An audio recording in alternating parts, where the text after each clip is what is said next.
Salut à vous la famille, j'espère que vous allez bien. De mon côté, grâce à Dieu, ça va. La dernière fois, j'ai encore posé la même question. Dites-moi les gars, qui est le fondateur du Mbolé? Allez même demander à vos grands-pères, à vos grands-mères.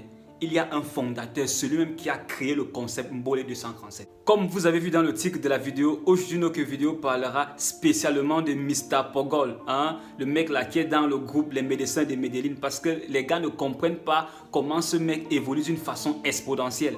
Mais avant de commencer la vidéo, n'oubliez surtout pas de vous abonner et d'activer la cloche de notification pour ne plus rien rater de mes prochaines vidéos. Si tu es fan de Mbolé, si tu aimes bien tout ce qui est les pieds de Yagami et tout ça, si tu aimes bien la maîtresse, si tu aimes bien les coups de lui, papa coup de lui, bref, c'est la chaîne du Mbolé 237, c'est la chaîne du Mbolé Family, donc abonne-toi, abonne-toi. Si vous avez constaté comme moi, Mr Pogol, le mec qui est dans le groupe Les Médecins de Medellín, depuis un certain moment, met des bagues. Et les bagues là sont sous forme de têtes de mort en fait. Ça ressemble un peu aux bagues de ténor, aux bagues du feu DJ Arafat. Quand les fans ont donc vu ça, automatiquement les gars ont commencé à dire que ce mec peut être dans les fouilles. Parce que vous savez, l'Africain, je dis même pas l'Africain, l'homme en général est de nature mauvaise. Il pense seulement négatif. Donc pour eux c'est que Mr Pogol, sa réussite en fait vient du fait qu'il est déjà ancré dans les fouilles et tout. Bref. J'ai la chance qu'il est là devant moi et il va nous dire, Mr Pogol, ne nous mens pas. Tu dois nous dire, est-ce que tu es ancré dans les fouets? Est-ce que c'est grâce aux fouets là que mon frère, tu chantes un way, les pieds de Yagami, nous on danse seulement Yamo. Dis-nous, est-ce que tu es ancré dans le fouet ou pas? Les way que tu bordes là, les bagues là, ça te sert à quoi? Est-ce que c'est pour le blazing ou bien c'est un... Dis-nous, bon, dis-nous c'est quoi?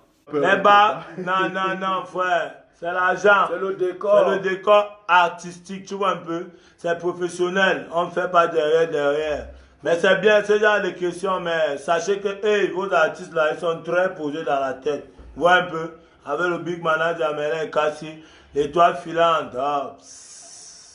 Tu as donc suivi? C'est rien que pour le design, c'est rien que pour être chaud, beau là, avec un peu de bling bling sur lui. Gars, c'est Dieu qui a donné. On va dire ça en manière de répondant.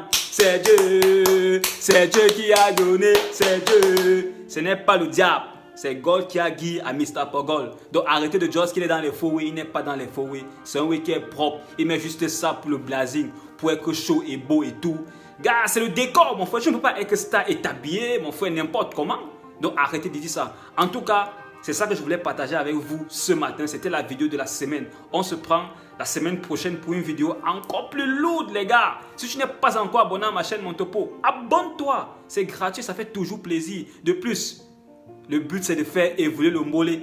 Si j'ai créé une chaîne YouTube aujourd'hui, c'est pour faire évoluer le Mbolé. C'est pour que le Mbolé ne soit pas juste un concept purement camerounais, un concept purement yaoundéen. Ça doit être un concept mondial. Tout le monde doit goûter à la substance du Mbolé. Moi, la première fois que j'ai goûté à cette chop qu'on appelle Mbolé, je suis calé. Les gars, after, on se prend après. Ciao.